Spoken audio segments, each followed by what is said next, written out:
Hi everyone, welcome back to my channel. Please like, share and subscribe. Welcome back to audiobook of మీ సుప్త చేతనాత్మక మనసుకున్న శక్తి. Chapter 8. మీకు కావలసిన ఫలితాలని పొందటం ఎలా? అన్ని ప్రార్థనలు వినిపించుకోవటం అనేది జరగదు. ఆ సంగతి అందరికీ తెలుసు. ప్రార్థనలో నమ్మకం లేని వాళ్ళు దీన్ని ప్రార్థన చేయకపోవడానికి నిదర్శనమని అనుకుంటారు. వాళ్ళు గమనించిన విషయం ఏమిటంటే ప్రార్థనని ఫలితాలనిచ్చేటట్లు ఉపయోగించుకుంటేనే, దాని శాస్త్రీయమైన మూలాన్ని స్పష్టంగా అర్థం చేసుకుంటేనే అది పనిచేస్తుంది. అప్పుడే ఫలానా ప్రార్థన ఎందుకు పనిచేయలేదో తెలుసుకుని దాన్ని చక్కగా పని చేయించేందుకు అవసరమైన వ్యవహారిక పద్ధతిని గ్రహించగలుగుతాం. మీ ప్రార్థనలకి మీకిష్టమైన సమాధానాలు దొరకలేదని తెలిస్తే మీరేం చేస్తారు? అప్పుడెలా? అటువంటి ఓటమికి ప్రధాన కారణాలని మీరు అర్థం చేసుకోవాలి. అవేమిటంటే ఆత్మవిశ్వాసం కొరవడటం, మరీ ఎక్కువ శ్రమ. చాలామంది తమ సుప్తచేతన పనిచేసే తీరుని పూర్తిగా అర్థం చేసుకోలేకపోవటం వలన తమ ప్రార్థనలకి దొరికే సమాధానాలకి అడ్డుపడుతూ ఉంటారు. మీ మనసు ఎలా పనిచేస్తుందో మీరు తెలుసుకున్నప్పుడు మీలో కొంత ఆత్మవిశ్వాసం చోటు చేసుకుంటుంది. గుర్తుంచుకోండి, మీ సుప్తచేతన ఒక ఆలోచనని స్వీకరించినప్పుడల్లా దాన్ని వెంటనే ఆచరణలో పెడుతుంది. తనకున్న బలమైన వనరులన్నిటినీ ఆ లక్ష్యాన్ని సాధించేందుకే ఉపయోగించుకుంటుంది. మీ మనసు లోతుల్లోని మానసిక ఆధ్యాత్మిక నియమాలన్నిటినీ సంఘటితపరుస్తుంది. ఈ నియమం మంచి ఆలోచనల విషయంలో నిజమవుతుంది, కానీ చెడు ఆలోచనలకు కూడా ఇదే విధంగా ఫలితం లభిస్తుంది. అందుచేత మీరు మీ సుప్తచేతనని వ్యతిరేకమైన పద్ధతిలో ఉపయోగించుకుంటే అది మీకు సమస్యలని తెచ్చిపెడుతుంది, ఓటమిని, సందిగ్ధాన్ని కలగచేస్తుంది. దాన్ని నిర్మాణాత్మకంగా ఉపయోగించుకుంటే అది మీకు మార్గదర్శకత్వాన్ని, స్వేచ్ఛని, మనశ్శాంతిని ప్రసాదిస్తుంది. మీ ఆలోచనలు సానుకూలంగానూ నిర్మాణాత్మకంగానూ ఉండి ప్రేమతో నిండినవి అయినప్పుడు సరైన సమాధానం తప్పక లభిస్తుంది. అంటే దీని నుంచి మనం తెలుసుకునేదేమిటి? ఓటమిని అధిగమించేందుకు మీరు చేయవలసిందల్లా మీ సుప్తచేతనని, మీ ఆలోచనని, కోరికలని స్వీకరించేటట్లు చేయటం.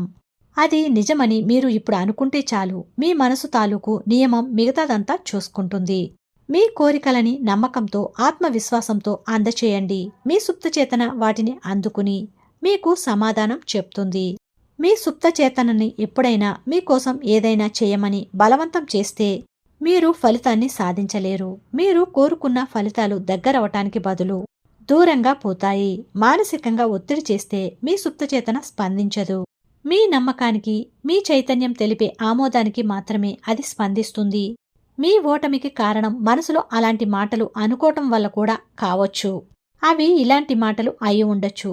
పరిస్థితి మరీ ఘోరంగా తయారవుతుంది. నాకు ఎప్పటికీ సమాధానం దొరకదు. నాకు ఏ దారి తోచటం లేదు. చాలా నిరాశాజనకంగా ఉంది. నాకేం చేయాలో తోచటం లేదు. నాకు అంతా అయోమయంగా ఉంది. ఇటువంటి మాటలని ఉపయోగించినప్పుడు మీకు మీ సుప్తచేతన నుంచి ఎటువంటి సమాధానము, సహకారము లభించదు. కదం తొక్కే ఒక సైనికుడిలా మీరు ముందుకి పోరు, వెనక్కి తగ్గరు. ఇంకోలా చెప్పాలంటే మీరు ఎక్కడికి చేరుకోరు. ఒక టాక్సీ ఎక్కి డ్రైవర్కి రకరకాల డైరెక్షన్లు ఇచ్చారనుకోండి, అతను భయంకరమైన అయోమయంలో పడిపోతాడు. మిమ్మల్ని తన టాక్సీలో ఎక్కడికి తీసుకువెళ్లనని కూడా అంటాడు. మీ ఆదేశాలని పాటించాలని ఒకవేళ ప్రయత్నించినా అతను ఆ పని చేయలేకపోతాడు అనాలి. చివరికి మీరెక్కడ తేల్తారో చెప్పటం పెద్ద కష్టమేమీ కాదు. మీ సుప్తచేతనకున్న బ్రహ్మాండమైన శక్తులని ఉపయోగించుకునేటప్పుడు కూడా ఇదే జరుగుతుంది. మీ మనసులో స్పష్టమైన ఆలోచనలు ఉండాలి. దీని నుంచి బయటపడేందుకు మార్గం ఉందని మీరు ఖచ్చితంగా తేల్చుకోవాలి. ఉదాహరణకి, అనారోగ్యంతో బాధపడుతున్నప్పుడు ఆ పీడించే సమస్యకి పరిష్కారం కోసం మీ సుప్తచేతనలోని అనంతమైన జ్ఞానానికి మాత్రమే సమాధానం తెలుసు. చేతన అవస్థలో ఉన్నప్పుడు మీరు స్పష్టమైన అభిప్రాయానికి చేరుకున్నప్పుడు ఇక మీరు నిర్ణయం చేసుకున్నట్టే. ఇక మీ నమ్మకాన్ని బట్టి ఆ పని జరిగి తీరుతుంది. నెమ్మది మీద పనులు నెరవేరుతాయి. చలి విపరీతంగా పెరిగిపోవటం వల్ల తన ఇంట్లోని ఫర్నేస్ పాడైందని ఒక ఇంటి యజమాని దాన్ని బాగుచేసే పని మనిషిని రమ్మన్నాడు. అతను వెంటనే వచ్చాడు. అరగంటలో ఫర్నేస్ పనిచేయసాగింది. ఆ తర్వాత మరామతు చేసిన వ్యక్తి ఆ ఇంటి యజమానికి $200 బిల్లు అందించాడు. ఏమిటి అన్నాడు యజమాని మండిపడుతూ. నువ్వు ఎంతసేపు పనిచేశావని? నువ్వు చేసిందెల్లా ఒక చిన్న పార్టుని మార్చటమేగా. $5 కన్నా ఎక్కువ ఖరీదు చెయ్యని చిన్న పనికి $200 అన్నాడు. మరమ్మతు చేసిన వ్యక్తి భుజాలెగరేసి, విరిగిపోయిన పార్టుకి నేను $2 తీసుకున్నాను. నేను దానికి చెల్లించిన ధర అది అన్నాడు. ఇంటి యజమాని ఆ బిల్లుని అతని మొహాన ఆడిస్తూ, $2? ఇందులో $200 ఉంటేను అని అరిచాడు. అవును, ఆ మిగతా $198 ఫర్నేసు ఎందుకు పనిచేయటం లేదో కనిపెట్టి దాన్ని బాగు చేసినందుకు అన్నాడు మరమ్మతు చేసిన మనిషి. మీ సుప్తచేతన ఒక నైపుణ్యం గల మెకానిక్. దానికి అన్నీ తెలుసు. మీ ఒంట్లోని ఏ అంగాన్నైనా బాగు చేయటానికి మార్గాలన్నీ దానికి తెలుసు. ఆరోగ్యంగా ఉన్నానని విజ్ఞప్తి చేయండి. దాన్ని సుప్తచేతన జరిగేటట్లు చూస్తుంది. కానీ దీనికి అసలు కీలకం ఒత్తిడి లేకుండా ఉండటం. నెమ్మది మీద పనులు నెరవేరుతాయి. వివరాల గురించి, మార్గాల గురించి ఆలోచించి బుర్ర బద్దలు చేసుకోకండి. ఫలితం ఏమిటో తెలుసుకోండి. మీ సమస్యకి సంతోషకరమైన పరిష్కారాన్ని అనుభూతి చెందండి. అది ఆరోగ్యమైన, ఆర్థిక విషయాలైనా, వ్యక్తిగత సంబంధాలైనా సరే. ఒక పెద్ద జబ్బు నుంచి కోలుకున్నాక మీకెలా అనిపించిందో గుర్తు చేసుకోండి. సుప్తచేతన ప్రదర్శించేదంతా మీ భావాలనే గీటురాయి ఫలితాలేనని గుర్తుంచుకోండి. మీ కొత్త ఆలోచనని ఆత్మాశ్రయమైన ఒక విషయంగా మనసులో ఊహించుకోవాలి. అది ముగిసిపోయిన స్థితిలో ఉండాలి. భవిష్యత్తులో ఎప్పుడో జరగబోయే విషయంలాగా కాదు. ఈ క్షణాన జరగబోతూ ఉన్న విషయంలా మీరు భావించాలి. కల్పనాశక్తిని ఉపయోగించండి, ఆత్మ నిగ్రహాన్ని కాదు. మీ సుప్తచేతనకున్న శక్తుల జాబితాని తయారు చేయటం ఏదైనా అడ్డంకిని తొలగించే ప్రయత్నం లాంటిది కాదు. ఎక్కువ శ్రమ పడినంత మాత్రాన మెరుగైన ఫలితాలు అందుతాయని అనలేం. ఆత్మ నిగ్రహాన్ని ఉపయోగించకండి. దానికి బదులు ఫలితాన్ని, అది మీకు అందివ్వబోయే స్వేచ్ఛని ఊహించండి.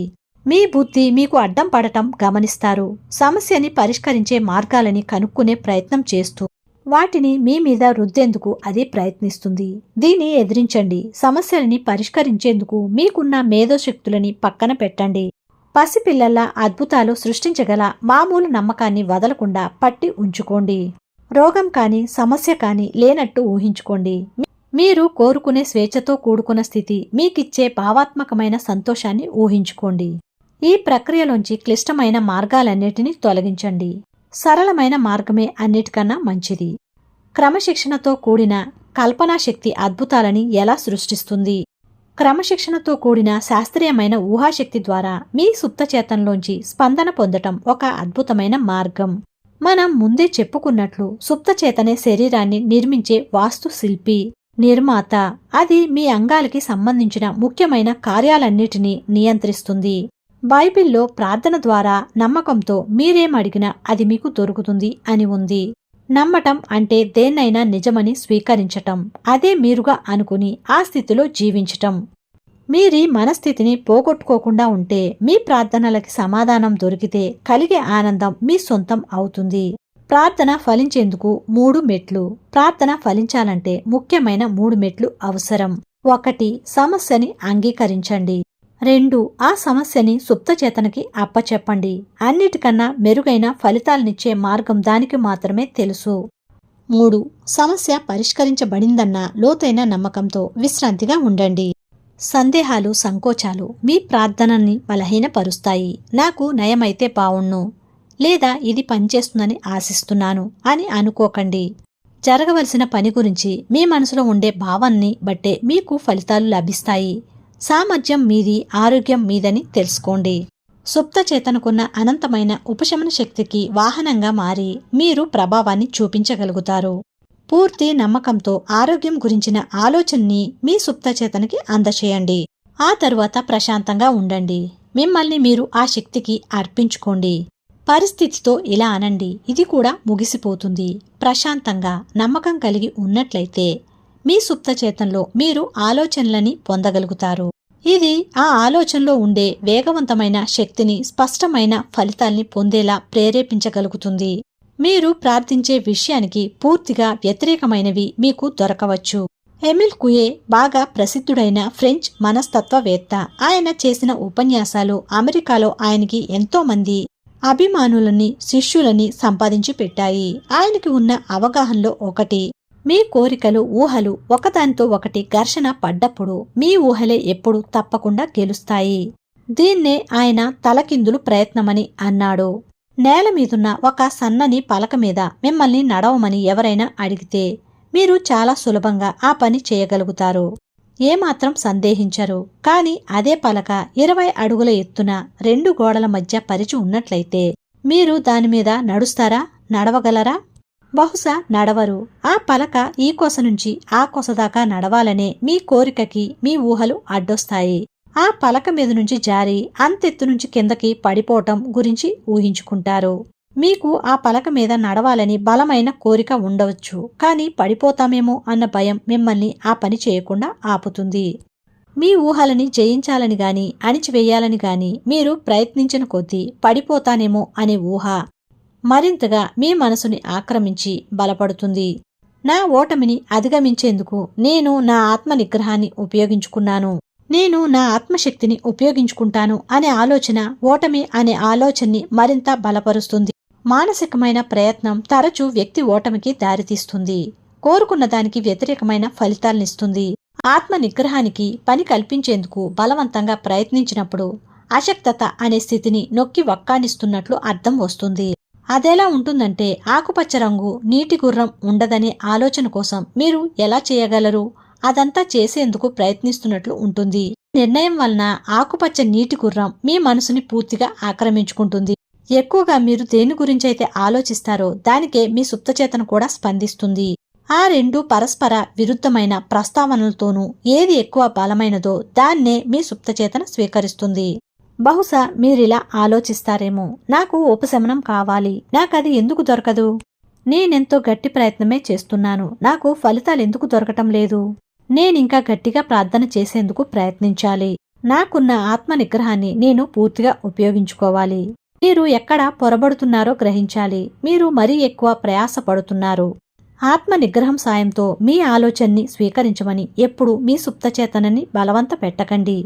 అటువంటి ప్రయత్నాలు ఓటమినే చవిచూస్తాయి. మరి తరచుగా మీరు ప్రార్థించిన దానికి పూర్తి వ్యతిరేకమైన ఫలితాలు లభిస్తూ ఉంటాయి. ప్రయాస లేని మార్గమే మెరుగైనది. ఇలాంటిది మీకెప్పుడైనా జరిగిందా? మీరు ఏదో ఒక పరీక్షకి కూర్చోబోతున్నారు. మీరు చదవటంలోనూ చదివిన దాన్ని పునశ్చరణ చేయటంలోనూ చాలా సమయాన్ని వెచ్చించారు. మీకంతా బాగా తెలుసునని అనిపిస్తుంది. కానీ ఖాళీ కాగితాల ముందు పరీక్ష రాసే ముందు కూర్చోగానే దానికన్నా మీ బుర్రే ఖాళీగా ఉన్నట్లు అనిపిస్తుంది. విషయ పరిజ్ఞానమంతా మిమ్మల్ని హఠాత్తుగా వదిలి ఎటో వెళ్ళిపోతుంది. ఒక్క ముక్క కూడా గుర్తుకురాదు. పళ్ళు నూరుకుంటూ మనస్ఫూర్తిగా ప్రయత్నిస్తారు. కానీ మీరు గట్టిగా ప్రయత్నించిన కొద్దీ పరిజ్ఞానం ఇంకా దూరంగా పారిపోతున్నట్లు అనిపిస్తుంది. నిరాశ నిస్పృహలు ఆవరించటంతో మీరు పరీక్ష హాల్లోంచి బయటపడతారు. మీ మనసులోని ఒత్తిడి తగ్గుతుంది. కొద్ది నిమిషాల క్రితం మీరు ఎంతో ఆర్దుతగా వెతికిన ఆలోచనలన్నీ వెక్కిరిస్తున్నట్లు మీ మనసులో తలెత్తుతాయి. పాఠాల్లోని విషయాలన్నీ వచ్చేశాయని మీకు మీరు చెప్పుకున్నారు. నిజంగానే అవి మీకు వచ్చేశాయి. కానీ అవి అవసరం వచ్చినప్పుడు పనికిరాలేదు. మీరు చేసిన పొరపాటు ఏమిటంటే దాన్ని గుర్తు తెచ్చుకోమని మిమ్మల్ని మీరు బలవంత పెట్టుకున్నారు. తలకిందులు ప్రయాస నియమం పనిచేయటంతో ఇది మీకు మంచి ఫలితాలనివ్వకుండా ఓటమిని కలుగచేసింది. మీరు కోరుకున్న దానికి ప్రార్థించిన దానికి విరుద్ధమైన ఫలితం మీకు దక్కింది. కోరికకి ఊహకి మధ్యన ఉన్న ఘర్షణని పరిష్కరించాలి. మానసిక బలాన్ని లేదా ఆత్మ నిగ్రహాన్ని ఉపయోగించటం అంటే వాటి రెండిటి మధ్య వైరుధ్యం ఉందని ముందే అనుకోవటం. కాని అలా వైరుధ్యం ఉందని ఊహించుకోవటమే వైరుధ్యాన్ని సృష్టిస్తుంది. మీరు కోరుకున్న దాన్ని పొందే దారిలో ఉండే అడ్డంకుల మీద మీ దృష్టి కేంద్రీకృతమై ఉంటే ఇక కోరుకున్న దాన్ని పొందే మార్గం మీద మీరు ధ్యాస పెట్టడం లేదనే అర్థం. బైబిల్లో ఇలా ఉంది, మీలో ఏ ఇద్దరైనా కలిసికట్టుగా ఈ లోకంలో ఏ విషయానైనా అంగీకరించి అడిగితే స్వర్గంలో ఉండే నా తండ్రి వాటిని అందిస్తాడు. మాథ్యూ 18:19. వాళ్ళిద్దరూ ఎవరు? ఒక విషయం గురించి, కోరిక గురించి, ఊహ గురించి మీ సుప్తచేతనకి చేతనకి మధ్య ఉండే సమైక్యతని అంగీకారాన్ని తెలిపేదే వాళ్ళిద్దరూ. మీ మనసులోని వేర్వేరు భాగాల మధ్య భేదాభిప్రాయం అనేది లేనప్పుడు మీ ప్రార్థనకి సమాధానం దొరుకుతుంది. ఇలా ఒకే మాట మీద మీరుండేది మీరు మీ కోరిక కూడా కావచ్చు, మీ ఆలోచన భావాలు కావచ్చు, యోచనలు భావోద్రేకాలు కావచ్చు, మీ కోరిక ఊహ కావచ్చు. కోరికలకి ఊహలకి మధ్యన ఉండే ఘర్షణని నివారించేందుకు మీ ప్రయాసని అతి తక్కువ స్థాయికి తీసుకువచ్చి మగతగా నిద్రలాంటి స్థితికి మీరు చేరుకోవచ్చు. నిద్రావస్థలో చైతన్యంగా ఉండే మనసు చాలా మట్టుకు అణిగిమణిగి ఉంటుంది. మీ సుప్తచేతనలో ఆలోచనలను పొదగడానికి అన్నిటికన్నా మంచి సమయం సరిగ్గా నిద్రపోయే ముందు. కారణం ఆ సమయంలోనే, అంటే నిద్రకి ముందు లేదా నిద్ర లేచిన వెంటనే సుప్తచేతన శక్తివంతంగా ఉంటుంది. ఈ స్థితిలో మీ కోరికలని బలహీనపరిచే వ్యతిరేకతతో కూడిన ఆలోచనలు, ఊహలు ఉండవు. మీ సుప్తచేతన మీ కోరికలని స్వీకరించేందుకు అడ్డంకులేమీ ఉండవు. కోరిక తీరటం నిజమేనని మీరు ఊహిస్తే దాన్ని సాధించేందుకు పులకరించిన అనుభూతిని మీరు పొందితే మీ సుప్తచేతన ఆ కోరికని నిజంగానే తీరేటట్లు చేస్తుంది. చాలామంది ఊహల్ని అదుపులో ఉంచుకుని సరైన దారిలో పెట్టి క్రమశిక్షణ అవలంబించి తమ చిక్కుల నుంచి, సమస్యల నుంచి బయటపడతారు. వాళ్ళు నిజమని అనుకుని ఊహించుకున్నవే అన్నీ జరిగి తీరుతాయని వాళ్ళకి తెలుసు. షారాజీ అనే యువతి నిస్పృహతో బాగా కుంగిపోయిన స్థితిలో నా దగ్గరకు వచ్చింది. ఆమె ఎంతకీ కొలిక్కిరాని ఒక లా కేసులో చిక్కుకుంది. అది చాలా కాలంగా వాయిదా పడుతూ వస్తున్న ఒక క్లిష్టమైన కేసు. ఆ కేసు సామరస్యంగా ముగియాలన్నది ఆమె కోరిక. కాని ఆమె ఊహలు మాత్రం ఓటమి, నష్టం, దివాలా తీయటం, పేదరికం చుట్టూనే తిరుగుతున్నాయి. చివరికి ఆమెకి దక్కిన ఫలితాల్ని కుయే అయితే ముందే ఊహించి ఉండేవాడు. ఆమె ఊహలు ఆమె కోరికల కన్నా బలంగా ఉండటం వలన ఆ కేసు అలా కొనసాగుతూనే ఉండిపోయింది. నా సలహాతో షారా మగతగా నిద్రలాంటి స్థితిలోకి జారుకుంది. ప్రతి రాత్రి పడుకోబోయే ముందు ఆమె అలా చేస్తూ వచ్చింది. ఆ తరువాత ఆ స్థితిలో తన సమస్యకి అన్నిటికన్నా మంచి పరిష్కారాన్ని ఊహించుకోసాగింది. ఆ పరిష్కారాన్ని వీలైనంత చక్కగా అనుభూతి చెందేందుకు తనకు చేతనైనంత వరకు ప్రయత్నించింది. తన మనసులోని కోరికకి, చిత్రానికి పొంతన ఉండాలని ఆమె తెలుసుకుంది. ఆమె మగతలోకి జారుకుంటూ ఆ కేసు పూర్తయిన సందర్భంలో తాను తన లాయర్ని కలుసుకున్నట్లు ఊహించుకుంది. తీర్పు ఏమని ఇచ్చారని ఆ లాయర్ని తన అడగటంతో అతను అన్ని వివరాలు చెప్పటం ఆ స్థితిలో ఆమె విన్నది. ఈ కేసుని కోర్టు బయటే తేల్చటం జరిగింది. ఇది చాలా సామరస్యంతో కూడిన తీర్పు అని అతను చెప్పటం మళ్లీ మళ్లీ విన్నది. పగటిపూట భయం గొలిపే ఆలోచనలు తన మనసులోకి వచ్చినప్పుడు షారా తన మానసికమైన వీడియో టేప్ని వేసుకుని లాయర్ని కలుసుకోవటం, అతని మాటలు, హావభావాలు ఊహించుకునేది. లాయర్ చిరునవ్వుని, హావభావాల్ని, గొంతుని, అతను వాడిన మాటల్ని స్పష్టంగా ఊహించుకుంది. ఆమె ఈ పని చాలా తరచుగా, నిజాయితీగా చేయటం వలన భయాలు మనసులోకి వచ్చే ప్రయత్నం చేస్తున్నాయని ఆమె తెలుసుకునేలోపే వాటిని బయటకు పంపే ప్రతిక్రియ జరిగిపోయేది. కొన్ని వారాలు ముగిసేసరికి ఒకరోజు ఆమె లాయర్ ఆమెకి ఫోన్ చేశాడు. ఆమె నిజమని ఊహిస్తూ భావిస్తూ వచ్చిన వాటిని అతను నిర్ధారణ చేశాడు. కేసు ముగిసింది. తీర్పు ఆమె కోరుకున్నట్లే సామరస్యంగా ముగిసిందని తెలుసుకుంది.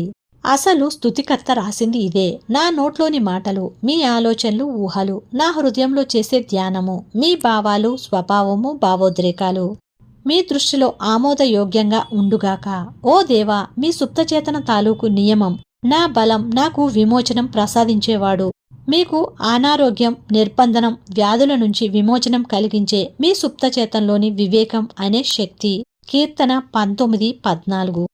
గుర్తు చేసుకోదగిన ఆలోచనలు. 1. మానసికమైన బలవంతం లేక అధిక ప్రయాస ఆందోళనని, భయాన్ని సూచిస్తాయి. అవి పరిష్కారాల్ని అడ్డుకుంటాయి. నెమ్మది మీద పనులు నెరవేరుతాయి. 2. మీ మనసు ప్రశాంతంగా ఉండి ఒక ఆలోచనని మీరు స్వీకరించినప్పుడు దాన్ని ఆచరణలో పెట్టేందుకు మీ సుప్తచేతన పూనుకుంటుంది. 3.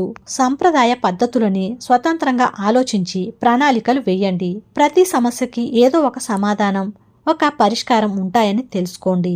4.